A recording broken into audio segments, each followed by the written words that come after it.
গল্প কাওনের আজকের আয়োজনে থাকছে রবীন্দ্রনাথ ঠাকুরের ছোট গল্প পোস্টমাস্টার। প্রথম কাজ আরম্ভ করিয়াই উলাপুর গ্রামে পোস্টমাস্টারকে আসিতে হয়। গ্রামটি অতি সামান্য, নিকটে একটি নীলকুঠি আছে, তাই কুঠির সাহেব অনেক জোগাড় করিয়া এই নূতন পোস্ট অফিস স্থাপন করাইয়াছে। আমাদের পোস্টমাস্টার কলিকাতার ছেলে। জলের মাছকে ডাঙ্গায় তুলিলে যেরকম হয়, এই গণ্ড গ্রামের মধ্যে আসিয়া পোস্টমাস্টারেরও সেই দশাই উপস্থিত হইয়াছে।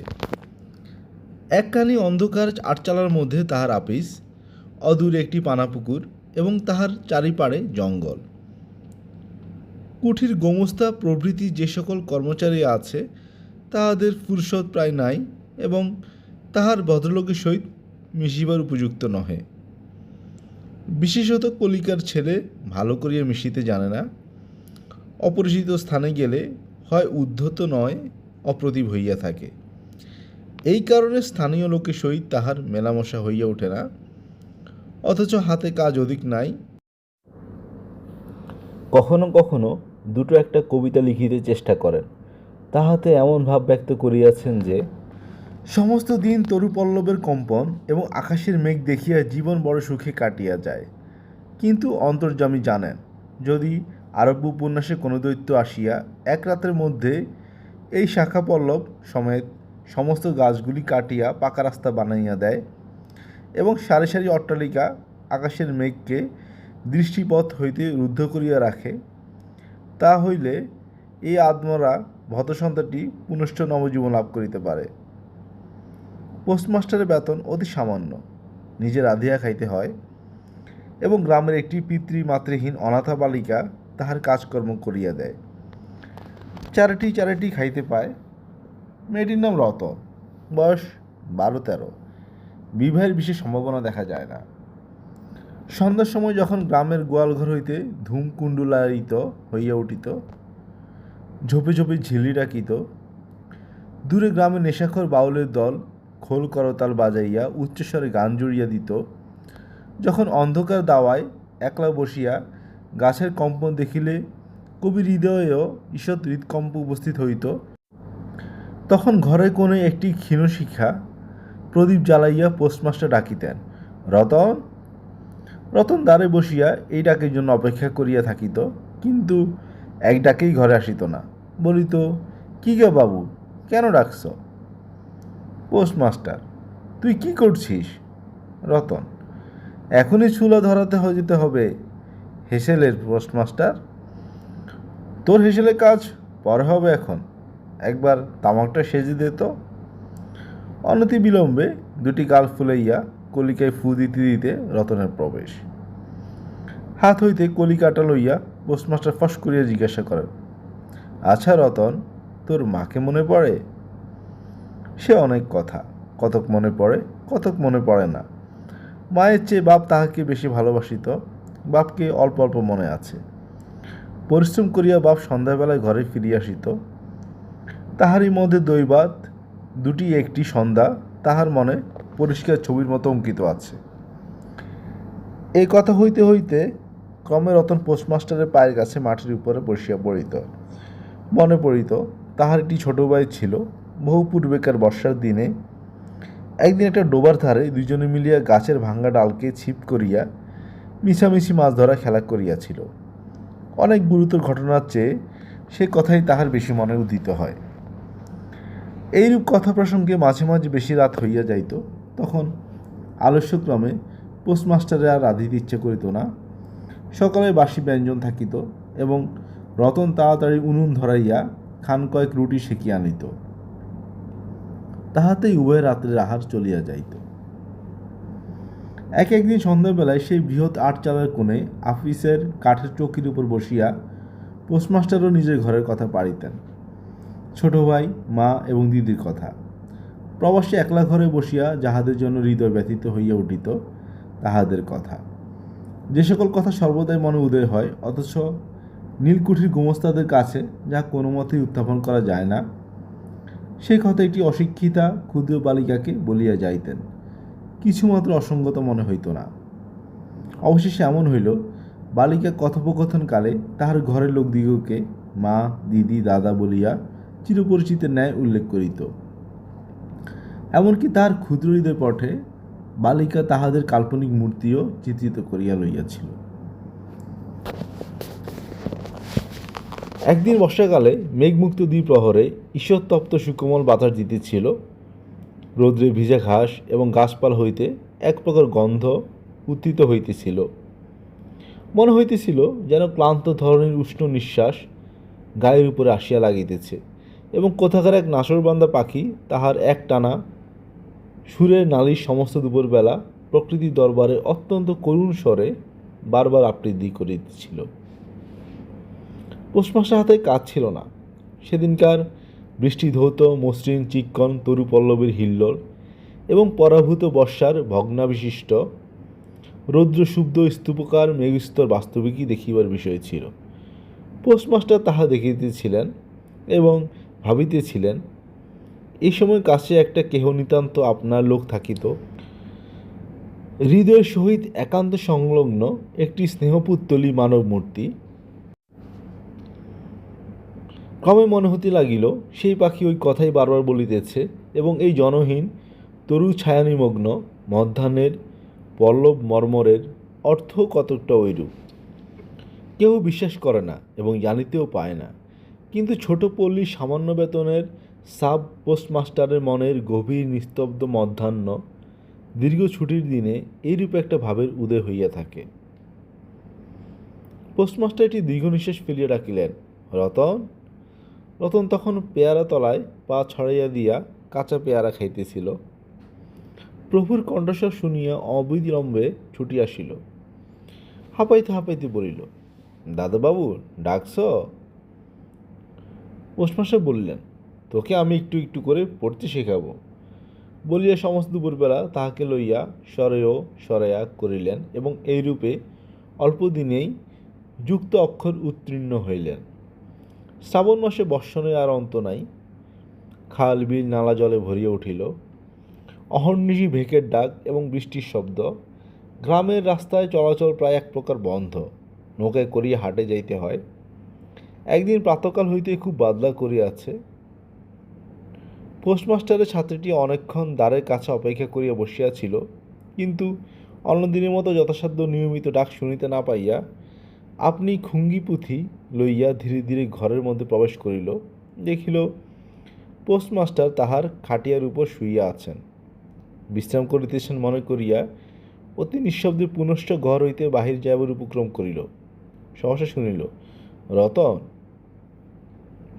তাড়াতাড়ি ফিরিয়া গিয়া বলিল, দাদাবাবু ঘুমোচ্ছিলে? পোস্টমাস্টার কাতর স্বরে বলিলেন, শরীরটা ভালো বোধ হচ্ছে না, দেখ তো আমার কপালে হাত দিয়ে। এই নিতান্ত নিঃসঙ্গ প্রবাসে ঘন বর্ষায় রোগ কাতর শরীরে একটুখানি সেবা পাইতে ইচ্ছা করে।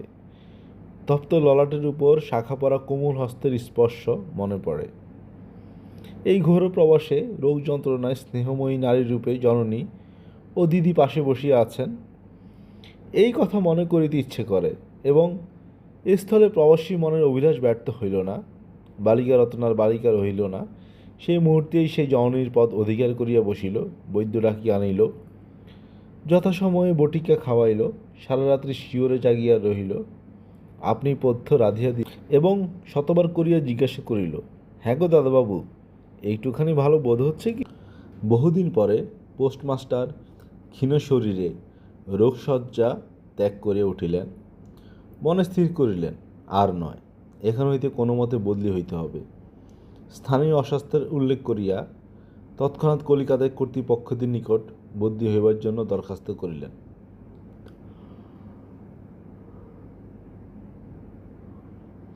রোগসেবা হইতে নিষ্কৃতি পাইয়া রতন দ্বারের বাহিরে আবার তাহার স্বস্থান অধিকার করিল, কিন্তু পূর্ববৎ আর তাহাকে ডাক পড়ে না। মাঝে মাঝে উঁকি মারিয়া দেখে পোস্টমাস্টার অত্যন্ত অন্যমনস্কভাবে চৌকিতে বসিয়া অথবা খাটিয়ায় শুইয়া আছেন। রতন যখন আহ্বান প্রত্যাশা করিয়া বসিয়া আছে, তিনি তখন অধীর চিত্তে তাহার দরখাস্তের উত্তর প্রতীক্ষা করিতেছেন। বালিকা দ্বারের বাহিরে বসিয়া সহস্রবার করিয়া তাহার পুরানো পড়া পড়িল। পাছে যেদিন সহসা ডাক পড়িবে, সেদিন তাহার যুক্ত অক্ষর সমস্ত গোলমাল হইয়া যায়, এই তাহার একটা আশঙ্কা ছিল। অবশেষে সপ্তাহখানিক পরে একদিন সন্ধ্যাবেলা ডাক পড়িল। উদ্বেলিত হৃদয়ে রতন গৃহের মধ্যে প্রবেশ করিল। দাদাবাবু, আমায় ডাকছিলে? পোস্টমাস্টার বলিলেন। রতন, আমি কালই যাচ্ছি। রতন, কোথায় যাচ্ছ দাদাবাবু? পোস্টমাস্টার, বাড়ি যাচ্ছি। রতন, আবার কবে আসবে? পোস্টমাস্টার, আর আসবো না। রতন আর কোনো কথা জিজ্ঞাসা করিল না। পোস্টমাস্টার আপনি তাহাকে বলিলেন তিনি বদলির জন্য দরখাস্ত করিয়াছিলেন, দরখাস্ত নামঞ্জুর হইয়াছে, তাই তিনি কাজে জবাব দিয়া বাড়ি যাইতেছেন। অনেকক্ষণ আর কেহ কোনো কথা কহিল না। মিটমিট করিয়া প্রদীপ জ্বলিতে লাগিল এবং এক স্থানে ঘরের জীর্ণ চাল ভেদ করিয়া একটি মাটির সরের উপর টপটপ করিয়া বৃষ্টির জল পড়িতে লাগিল। কিছুক্ষণ পরে রতন আস্তে আস্তে উঠিয়া রান্নাঘরে রুটি করিতে গেল। অন্যদিনের মতো তেমন চটপট হইল না। বোধ করি মধ্যে মধ্যে মাথায় অনেক ভাবনা উদয় হইয়াছিল। পোস্টমাস্টারের আহার সমাপ্ত হইলে পর বালিকা তাহাকে জিজ্ঞাসা করিল, দাদাবাবু, আমাকে তোমাদের বাড়ি নিয়ে যাবে? পোস্টমাস্টার হাসিয়া কহিলেন, সে কি করে হবে রে? ব্যাপারটা যে কি কারণে অসম্ভব তাহা বালিকাকে বুঝানো আবশ্যক বোধ করিলেন না। সমস্ত রাত্রির স্বপ্নে এবং জাগরণে বালিকার কানে পোস্টমাস্টার হাস্যধ্বনির কণ্ঠস্বর বাজিতে লাগিল। সে কি করে হবে? ভোরে উঠিয়া পোস্টমাস্টার দেখিলেন তাহার স্নানের জল ঠিক আছে। কলিকাতার অভ্যাস অনুসারে তিনি তোলা জলে স্নান করিতেন। কখন তিনি যাত্রা করিবেন সে কথা বালিকা কি কারণে জিজ্ঞাসা করিতে পারি নাই। পাছে প্রাতকালে আবশ্যক হয়, এই জন্য রতন তত রাত্রে নদী হইতে তাহার স্নানের জল তুলিয়া আনিয়াছিল। স্নান সমাপন হইলে রতনে ডাক পড়িল। রতন নিঃশব্দে গৃহে প্রবেশ করিল এবং আদেশ প্রতীক্ষায় একবার নীরবে প্রভুর মুখের দিকে চাহিল। প্রভু কহিলেন, রতন, আমার জায়গায় যে লোকটি আসবেন তাকে বলে দিয়ে যাব, তিনি তোকে আমারই মতন যত্ন করবেন। আমি যাচ্ছি বলে তোকে কিছু ভাবতে হবে না। এই কথাগুলি যে অত্যন্ত স্নেহগর্ব এবং দয়ার দরিদ্র হইতে উত্থিত সে বিষয়ে কোনো সন্দেহ নাই। কিন্তু নারীর হৃদয় কে বুঝিবে? রতন অনেকদিন প্রভুর অনেক তিরস্কার নীরবে সহ্য করিয়াছে, কিন্তু এই নরম কথা সহিতে পারিল না। একেবারে উচ্ছ্বসিত হৃদয়ে কাঁদিয়ে উঠিয়াও কহিল, না না, তোমাকে কাউকে কিছু বলতে হবে না, আমি থাকতে চাইনি। পোস্টমাস্টার রতন এইরূপ ব্যবহার কখনো দেখেন নাই, তাই অবাক হইয়া রহিল। নূতন পোস্টমাস্টার আসিল, তাহাকে সমস্ত চার্জ বুঝাইয়া দিয়া পুরাতন পোস্টমাস্টার গমন উন্মুখ হইলেন। যাইবার সময় রতনকে ডাকিয়া বলিলেন, রতন, তোকে আমি কখনো কিছু দিতে পারিনি, আজ যাবার সময় তোকে কিছু দিয়ে গেলুম, এতে তো দিন কয়েক চলবে। কিছু পথ খরচা বাদে তাহার বেতনে যত টাকা পাইয়াছিলেন পকেট হইতে বাহির করিলেন। তখন রতন ধুলায় পড়িয়া তাহার পা জড়াইয়া ধরিয়া কহিল, দাদাবাবু, তোমার দুটি পায়ে পড়ি, তোমার দুটি পায়ে পড়ি, আমাকে কিছু দিতে হবে না, তোমার দুটি পায়ে পড়ি, আমার জন্য কাউকে কিছু ভাবতে হবে না, বলিয়া এক দৌড়ে সেখান হইতে পলাইয়া গেল। ভূতপূর্ব পোস্টমাস্টার নিঃশ্বাস ফেলিয়া হাতে কার্পেটের ব্যাগ ঝুলাইয়া কাঁধে ছাতা লইয়া মুঠের মাথায় নীল ও শ্বেত রেখায় চিত্রিত টিনের পেটরা তুলিয়া ধীরে ধীরে নৌকা বিমুখে চলিলেন। যখন নৌকায় উঠিলেন এবং নৌকা ছাড়িয়া দিল, বর্ষাবিস্ফোরিত নদী ধরনের উচ্ছ্বলিত অশ্রুরাশির মতো চারিদিকে ছলছল করিতে লাগিল, তখন হৃদয়ের মধ্যে অত্যন্ত একটি বেদনা অনুভব করিতে লাগিলেন। একটি সামান্য গ্রাম্য বালিকার করুণ মুখচ্ছবি যেন এক বিশ্বব্যাপী বৃহৎ অব্যক্ত মর্মব্যথা প্রকাশ করিতে লাগিল।